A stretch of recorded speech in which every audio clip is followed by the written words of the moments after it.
Bismillahirrahmanirrahim. Assalamualaikum warahmatullahi wabarakatuh. Good morning everyone. My name is Fauzi Ardiansyah. I am from 3B class of English Education. This is my middle test presentation in language classroom interaction. So today I would like to present the material about managing the classroom. In managing the classroom, there are 9 materials that you should to know. The first one is classroom management, the teacher in classroom, using the voice, talking to students, giving instruction, student talk and teacher talk, using the L1, creating lesson stage, and the last one is different setting arrangement and students grouping. So let's move on to the first materials. In the first material, there is classroom management. For managing classroom in an effective way, teachers should be able to handle a range of variables.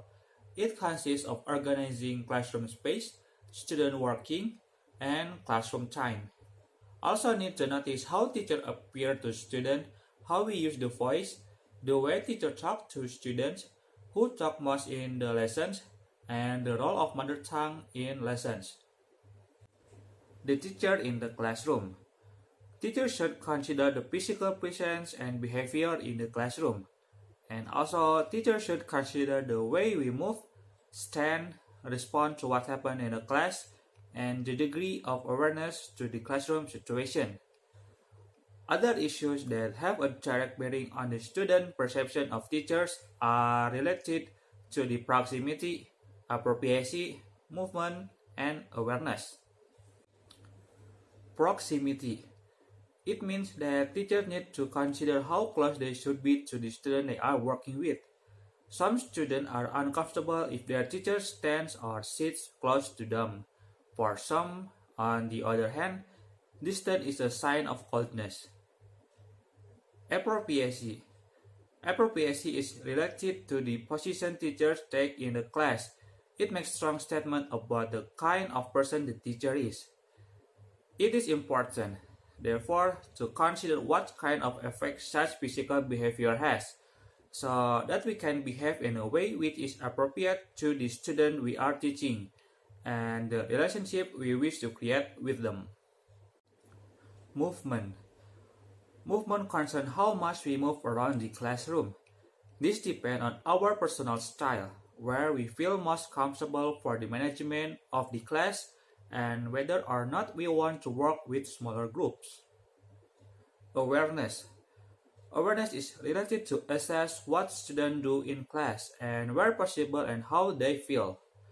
It is almost impossible to help students to learn a language in a classroom setting without making contact with them. The exact nature of this contact will vary from teacher to teacher and from class to class. Using the voice. Audible means that teacher's voice should be audible by students who sit in the front until in the back of the class. Being audible here means that they tend to have a good projection rather than a high volume. Variety.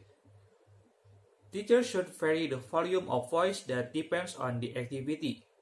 The volume of voice will be different when we are giving instruction, introduction a new activity, and having an informal conversation.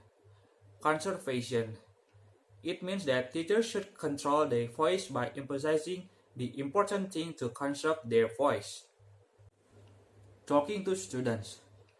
The way that teachers talk to students, the manner in which teachers interact with them, is one of the crucial teacher skills. It requires teachers to empathize with the people they are talking to by establishing a good rapport with them. Teachers need to be sensitive enough to rough-tune the language when needed. It means to simplify the language in order to increase the chance to be understood by the students. It is important to adapt the vocabulary and grammar complexity to the student's level. This can be done successfully by verifying that students have understood what the teacher had said. Giving instruction. In giving instruction, it is better for teachers to keep giving a simple and logical thing. It is also necessary to check whether the students have understood or not. It is carried out by asking students or one of them to show the other students in the class how the exercise works. Student talk and teacher talk. Overuse of teacher talking time is inappropriate because the more a teacher talks, the less chance for students to practice their own speaking, and it is the student who need to practice, not the teacher. In this matter, the activity should be student-centered. It means that student talk time should dominate the activity than teacher talk time. Teachers also should consider teacher talk quality. Using the L1. The using of L1 should be done dominantly in a class. L1 may be used when there are complicated instructions that should be conveyed to students. It is forgiven to use L1 in order to make sure the student comprehension about the instruction. Creating lesson stage. When we arrive in the classroom, we need to start the lesson in such a way that students' interest is aroused, so that they become engaged.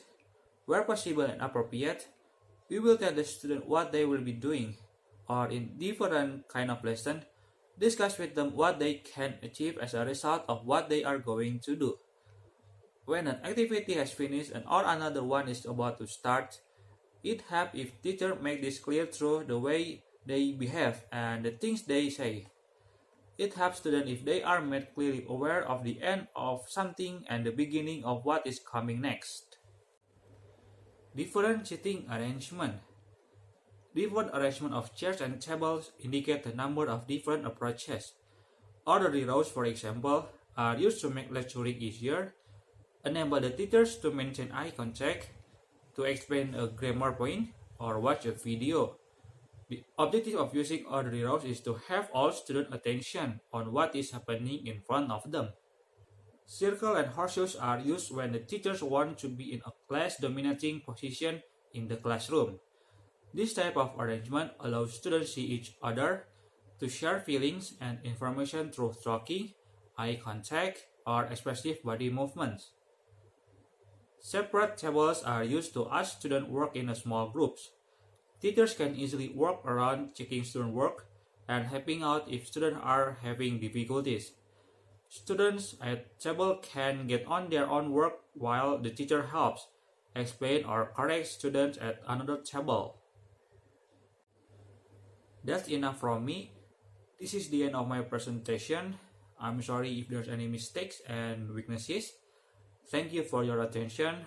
Wassalamualaikum warahmatullahi wabarakatuh.